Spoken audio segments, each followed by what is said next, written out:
We find ourselves today in San Anselmo, California. Late spring, late May. Here we are.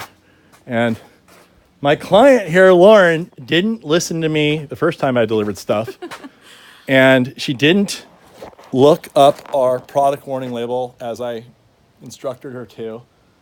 And now look what happened. I'm back. Delivering more stuff right here. First, we delivered all these birds of paradise. And they wanted a little privacy here. Her husband, John, built this wonderful planter box. And when I took a look at the situation, they came in and they ordered these giant bird of paradise, which are fantastic plants, perfect plant for the situation, next to their big pool deck here to kind of hide the roof of the neighbor. Except it's San Anselmo, and it gets really cold out here.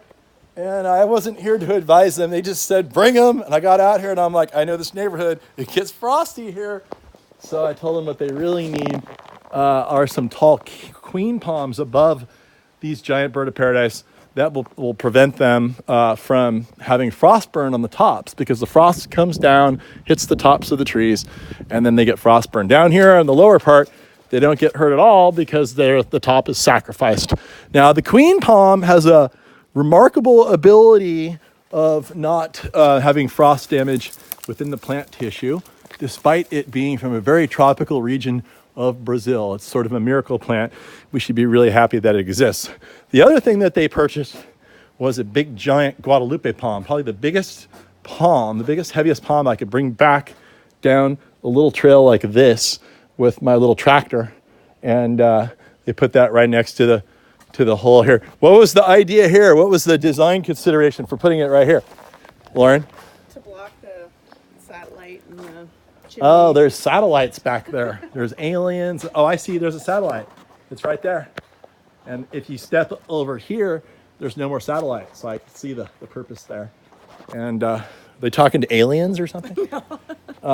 Anyway, but here's the cool part of the video. I wouldn't normally have this kind of video except for the fact that I wanted to demonstrate what happens when you don't read the product warning label, which is on every page. I told her it's on every page. It's in bright red.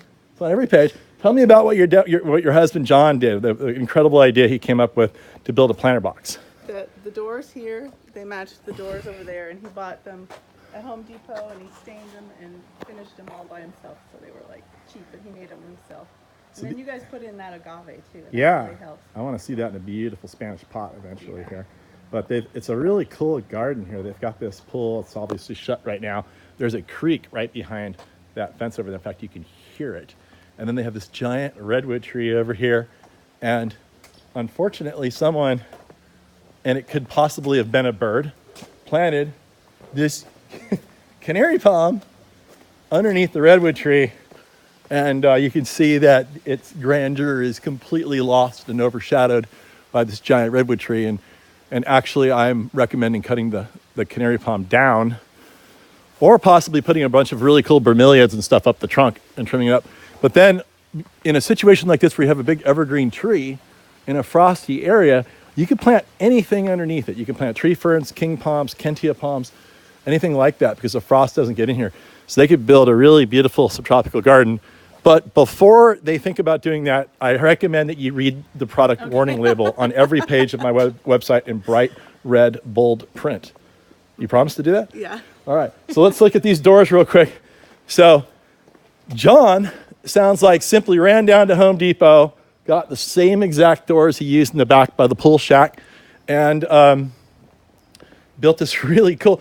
Did he have to stain this? Yeah, he stained it. He stained it, right? Yeah. So John actually stained the doors. He stained those. And I don't know how long these will last. What was the total budget on this, Lauren? It was cheap because they're pine. We should have lined them with something, but we can just do it again. Yeah, I think I told Lauren that if she had told me she was going to do this. Sorry, Lauren, I'm throwing you under the bus in many ways on this video. So you'd line this with some sheet metal down here to keep all the decompositional bugs and stuff off this wood. And then it would last a bit longer. But it's so cheap that you could do the whole thing again in like 7 years when it falls apart. Yeah, it was cheap. And so there you go. Tell John he did a great job. Okay. All right. There you go. Guadalupe fan palm. Brahia edilis, blocking satellites and aliens in San Anselmo.